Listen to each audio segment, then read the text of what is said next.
You have your friends that you go drinking with on Friday night. Those are great friends. Fun, jokes, laughter. They're great. Then you have your work associates, people that work with you side by side with you, sadly, more than your personal relationships are because, you know, 8 to 5, Monday through Friday, and they're going to help you get projects done and completed work, and you have a good relationship with them. Then there are people that are your champions. And I hate to say that, but most of us don't have that many champions in our life. We actually don't have that many people that truly are rooting for us no matter what. Everybody wants you to be successful, but not as successful as them. So if you are making $50,000 a year, all the people that are making over $50,000 a year are very excited for you to go to that next rung.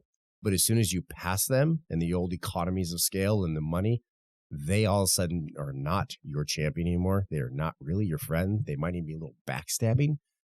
Nobody likes to see anybody else be more successful than them.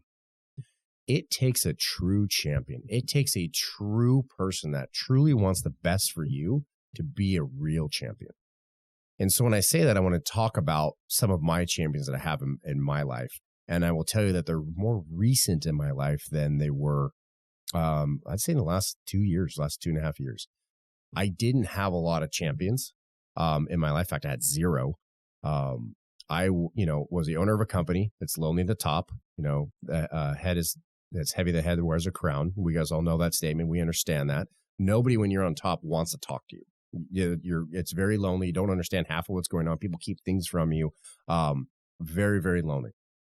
And then at some point in time, you realize that you are all by yourself, and you have two choices. You can either come down and try and become friends with other people in your company, or try and make new friends with other peers, which sometimes works. Most of the time, people take advantage of that because they're going to use your assets or your power to further their career, and it ends up being a manipulative part. Or if you get really lucky, you can find somebody that truly wants the best for you. I will tell you right now that no matter how much money you make, and no matter where you are in life, I want you to do better.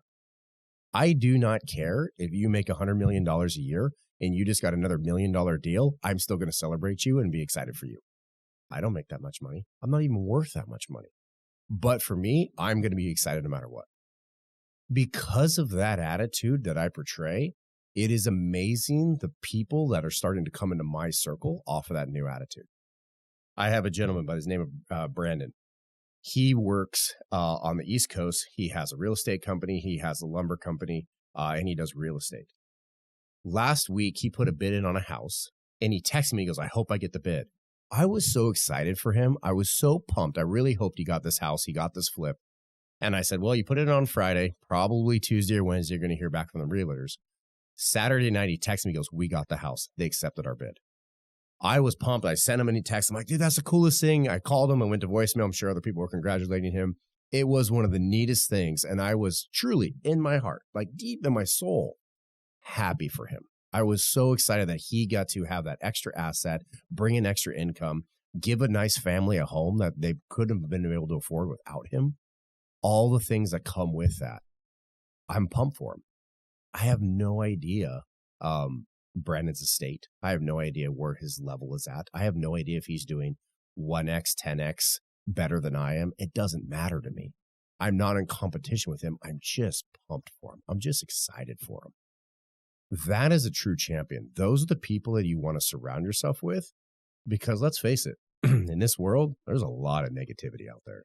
There is a lot of people that hate. If you ever want to see haters, just look on the comments on Instagram. Just holy moly. There's nothing nice to say there. Every once in a while you find something nice.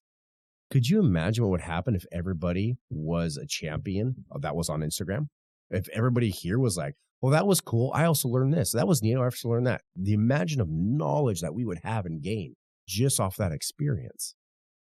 But like we said at the beginning, not many people want to really be a fan of you if you're doing better than them.